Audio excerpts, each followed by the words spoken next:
Yeah, I mean, Rogers is personally is an interesting character. John Schleen, who was one of Rogers' students, wrote a few years later. John Schleen wrote his Principles of Therapy down, and one of those principles was all theory is autobiographical.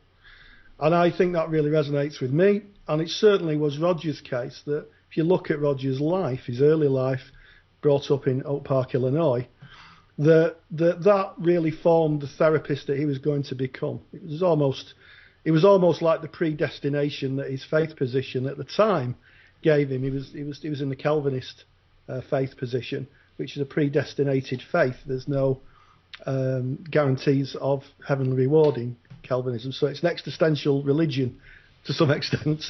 So yes, you could see the beginnings of why Rogers would move to his approach. He did farming at Oak Park. He moved to a bigger piece of land where they farmed. Rogers farmed sheep. Everybody had to have a job. He was the fourth of 6 children, and his job was to farm sheep. So it was around growth and nature and the world, and also this very early spiritual kind of awakening, if you like, in his faith position, which of course he later recanted. Yeah. Yeah, so his very early experiences had a really huge impact on what he went on to develop. And of course Rogers has been such a significant figure in the world of all therapy. We'd have to go a long way to find a therapist who wasn't interested in the quality of the relationship, which really is one of the things that Carl Rogers has handed down to us. So in some ways it might be easy to say, well, the person-centred approach, it's ubiquitous now, everybody uses it, it's in all therapeutic relationships. So is it still a radical paradigm? Is it? That's what we're here to think about, isn't it? Well, as I place my head on the block, John. Here we go. Here we go. Yes, I think it still is a radical paradigm. And I'll give you a couple of reasons why I think it is. I was talking to a practitioner who was asking me, someone I just met, who was asking me about Roger's work. And we were chatting about it, and she said, reflecting and paraphrasing and empathy and congruence and the core conditions. And it kind of struck me, it's just so much more than that. That's the kind of surface that everybody thinks about Rogers. But it's absolutely far more than that. Rogers believed that as individuals, we're a unified whole, and that we had a rich inner life. Whereas other approaches of the time, and I guess they still resonate now, believe that we were externally driven. There was almost a Cartesian kind of idea that somehow our existence lived externally.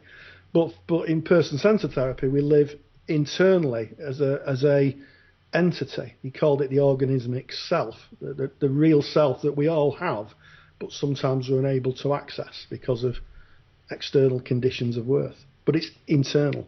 So person-centered therapy, for me, is an inside-out model of growth, whereas other therapies are an outside-in. Yeah. So there's a real difference in the philosophical position then of the therapist. Yeah. Yeah.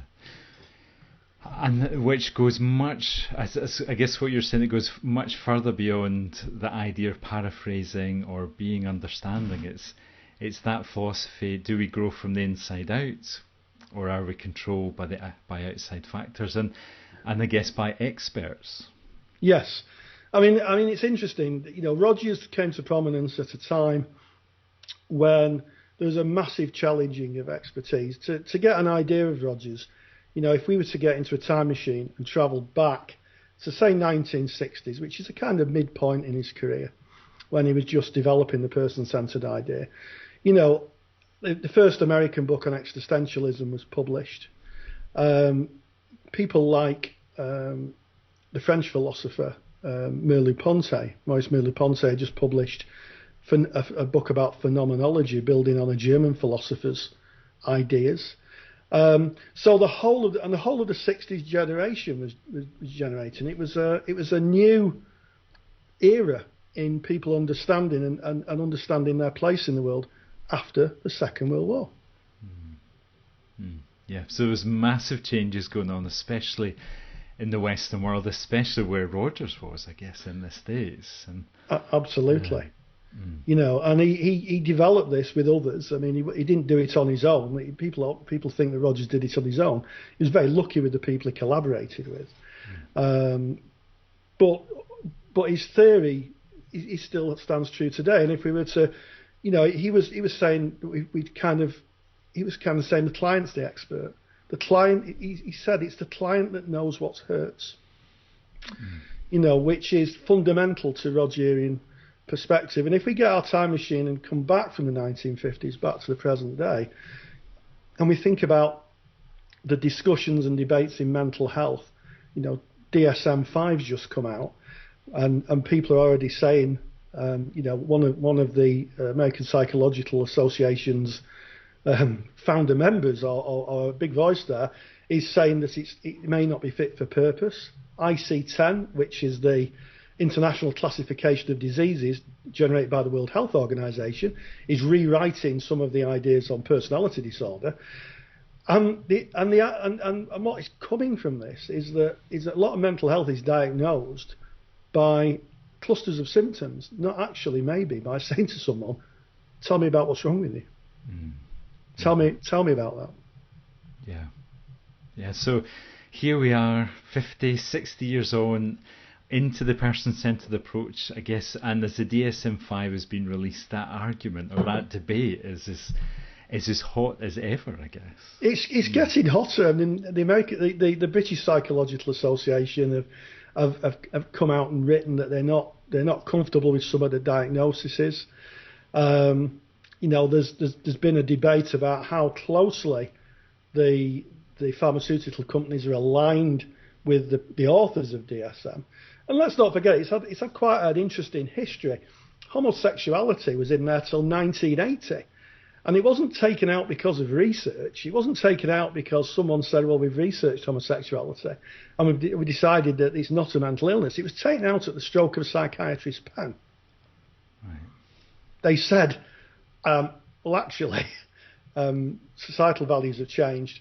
Maybe it's not a mental illness. We won't put it in again. Yeah. Okay. Okay. Yeah. So I guess what I'm saying is I'm not against the medical model, and having worked in mental health where people are clearly unwell and clearly need a higher form of support than counselling or therapy can give, I do think that where Rogers is radical is that by sitting down and just talking and listening and hearing someone can make such a difference in a life. Yeah.